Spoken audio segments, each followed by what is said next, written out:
is inside who carries an enormous amount of our gold. And so this is the situation, and the situation is such, it gets worse. That is to say, this stuff is cumulative. Tribal peoples always knew that hatred was contagious. They always knew that it just sort of permeated things and would contaminate the entire group if you didn't address it. And a lot of the rituals we had in indigenous cultures was to help us deal with our experiences of being cursed and to try to get back into the blessing way and to facing this split and to facing the way in which culture has sanctified this split and religion has sanctified this split. Today I just want us to stay with our sense of the awfulness of this, our history. The only way we can deal with our denial about this is together as men, as a community of men. And so we've got the task of really looking at this penchant. They used to call that original sin. I don't think that's original sin, but it is an enchantment. It is a tendency to get enchanted and lose touch with things. We've really got to stay on that. The other task is we've got to try to figure out if they're like Hansel and Gretel. We've got to figure out if there is a trail of red through the woods or if there's a golden thread somewhere that can lead us out of this shit. Because we're on a downhill spiral. We have to start dealing with the enormity of the emotional investment to bring cells to flower. We've got this idea that it's like McDonald's. This is not the way this works. When you try to have fast food maturation with limited investment, what you get is monster boys and monster girls. And the thing is, it's not their fault.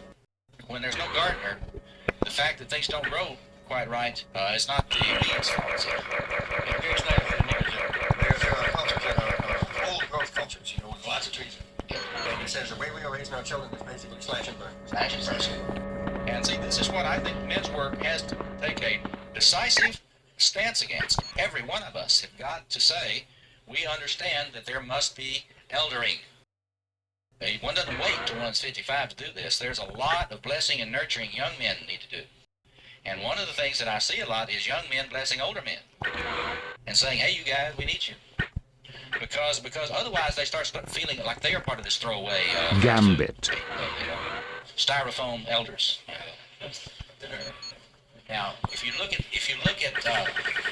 Gilmore's book on manhood in the Making, something you ought to all look at. It's the best anthropological survey of traits of men. What do grown-up men do? One of the things they do is they provide. Providing, protecting, and procreation. So what I think we got to do is to understand that we simply want men who accept their responsibility to see to it that provision is made. These wealthy folks have got to learn something about stewardship. And these wealthy businessmen have got to, even though they've got theirs, they need to be challenged by men to say, well, so what are you doing about employment for young males? This been a Mardi Gras. Now, frankly, I know a lot of these dudes. Shit, I analyze a lot of these dudes. They are smart, creative people. And they could do something about this if they even had a thought that it had anything to do with it. Right. Affirmative. If you say so. Sure. This is a part. This is back to your capitalist ideology. If you're a Friedman capitalist ideologist, you won't take that. Oh my God, if I did any good works, well, it would fuck up the system. So anyway, now let's try this thing together. We have evolved as a primate species from predecessors who knew full well how, when the territory got crowded, we'll just kill those motherfuckers. So we've got a long heritage of being willing to kill our brothers and sisters for territory. And so we got to look at that stuff. It comes out in the myths. It gets ratified and sanctified by religion. And you know the most liberal, this is what, I'll stop with what pisses me off. The fucking social justice Christians, the ones that pride themselves on being the most socially aware and socially conscious, are still selling wholesale the idea that Christians are the people of God and everybody else is not. And so you see how hard it is for well-meaning people that mean well, people that try to be good, trying to even be politically fucking correct. And they still can't get the idea that this people of God idea is part of the oldest trap that mankind in general has sought to sanctify. And so this is our problem. I believe that if men pull together, I think it's important that men make a very specific contribution as men. And partnership with women and community, but men have got to face it. A lot of this is male shit. And we have work to do, and I think we can make a decisive turn. But Is there something you know, these fundamentalists think that's already in the pocket, man. They don't understand that there's an enormous important work to do, and that's what we're here to do. Thank you a lot.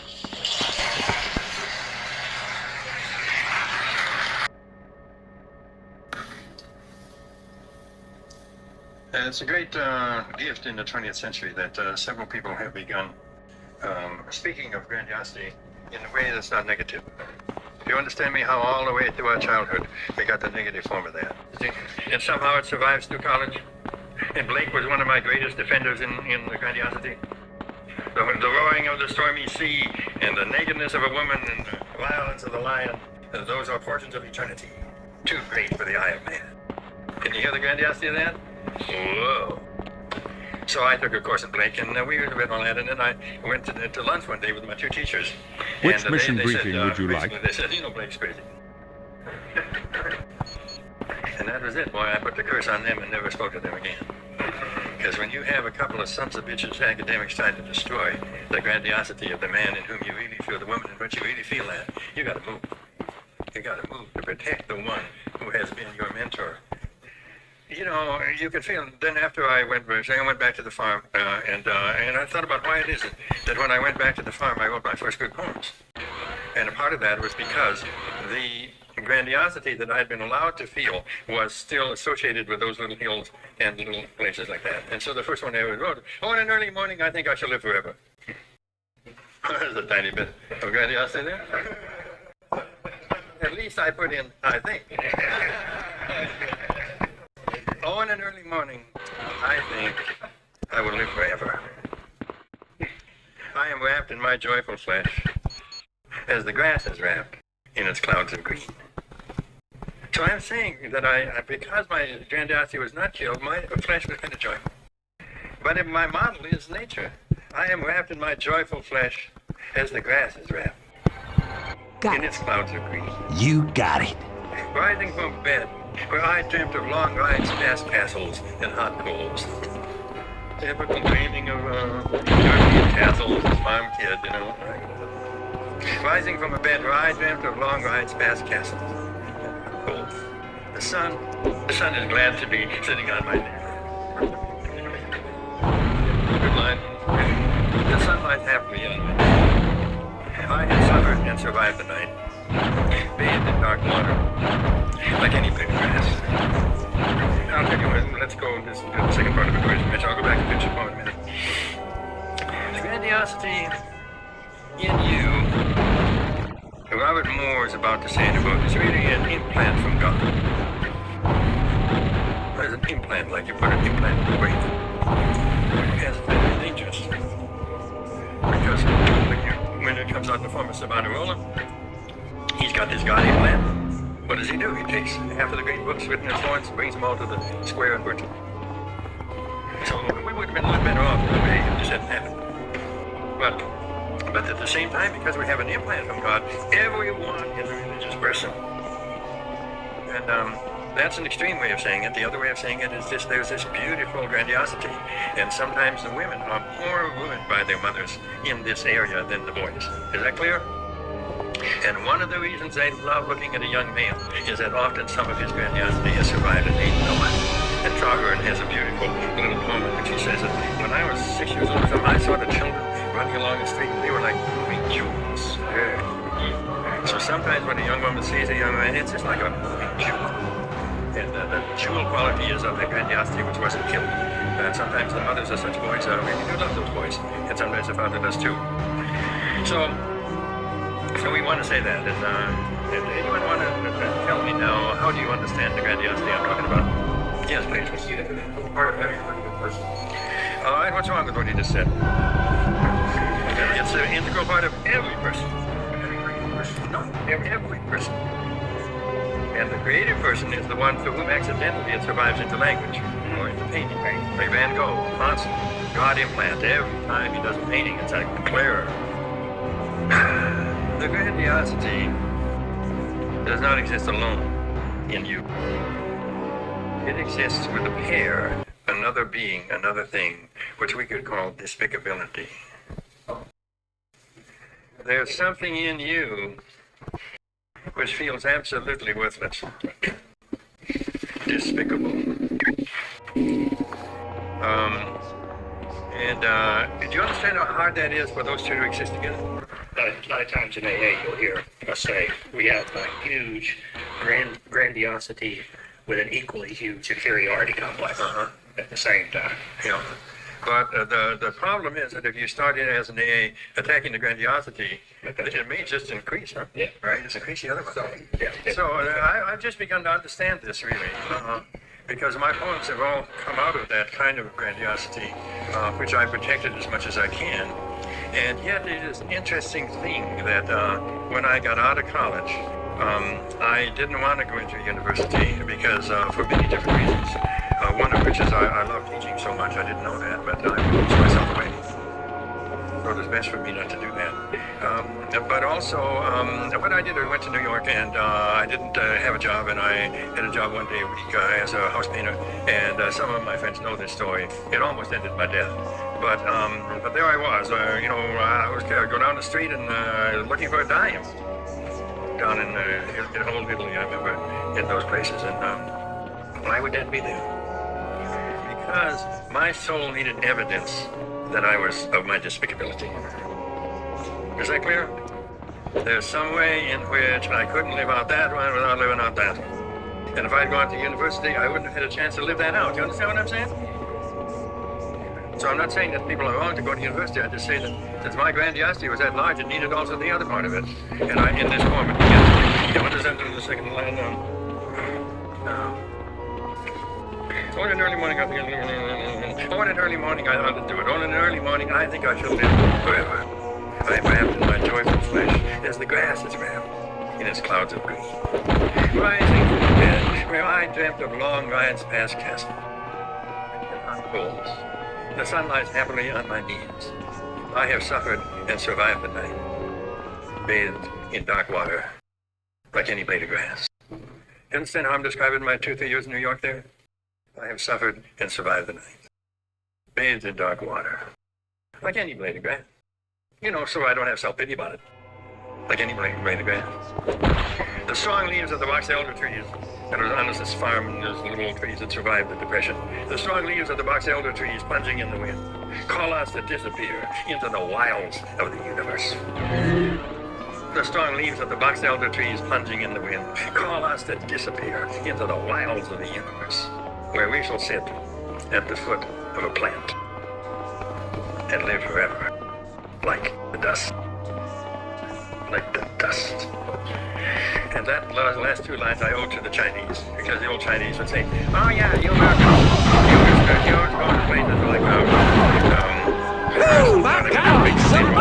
that's okay, but it's just a read in your backyard. If you just sat down and deal with that, save you a lot of money.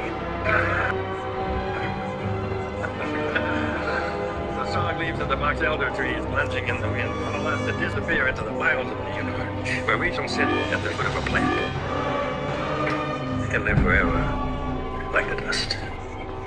So that's got 2 lines in there of that. I just want you to remember that, to try to be conscious of both those parts of yourself, the feeling that you're absolutely worthless. And that comes about, maybe it comes about from your mother saying, come on, you're not such a big shot.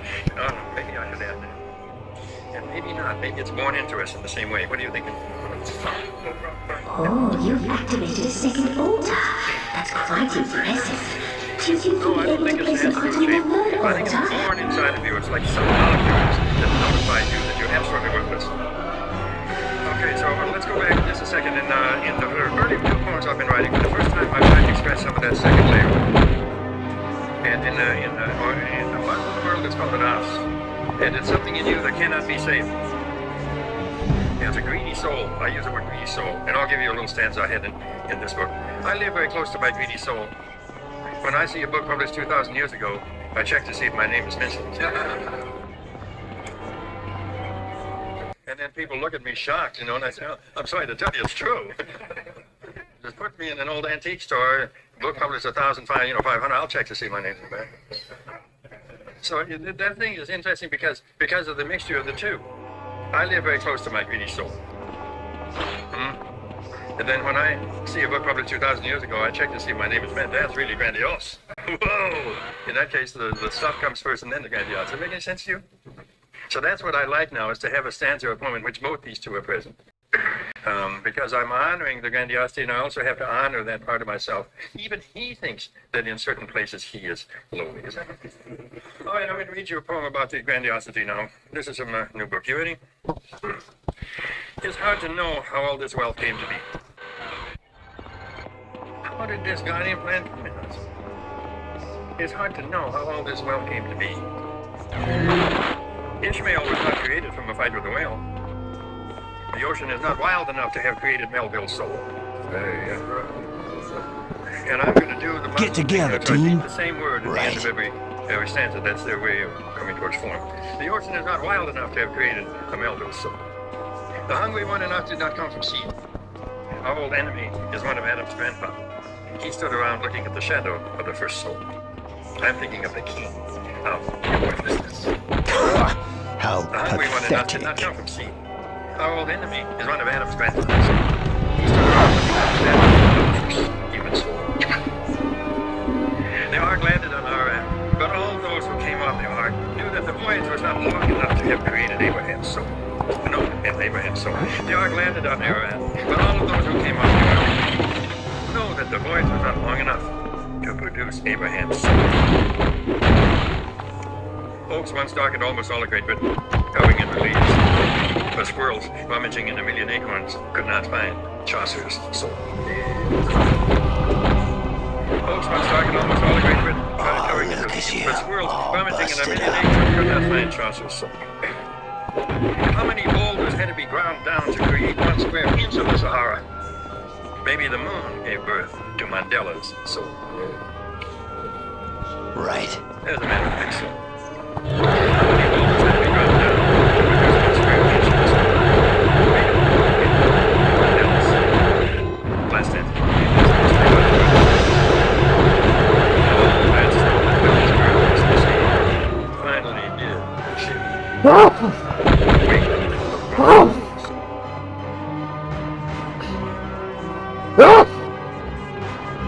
But as a holy world, I'm supposed to make fun of Jesus and leave him. There's a mystery about the birth of Jesus. All that snow that fell to earth Christmas Eve finally did shift for an instant the weight of Rome's soul. Anyway, that's the way it looks like. A poem looks that way. When you allow your grandiosity to come forward and be honored, do I say anything to you? And you separate your friends from the ones who will put down your grandiosity, the ones who will support it. And when you got a guy who puts on your grandiosity 3 times, you say, that's it, buddy. Your name is out of my book. Don't ever call me again. That's it. You understand what I'm saying? This grandiosity needs to be protected. And you can also get out the ones who compliment you all the time. Compliment me 4 times today, buddy. That's it. Your name is out of my book. I don't need that shit. I'll praise myself. I mean, we don't like to be complimented, but you know that the one in the end who's praising you all the time's got something else in mind. Let's do something here about the lack of grandiosity. Let's celebrate another day lost to eternity. Minute by minute, we eke out the story, but the spider's on his way from night to night. The mailman is not the one who ruins our life. Wind has an affair with 1,000,000 grains of sand. Each sand grain has more power than Xerxes. Yeah.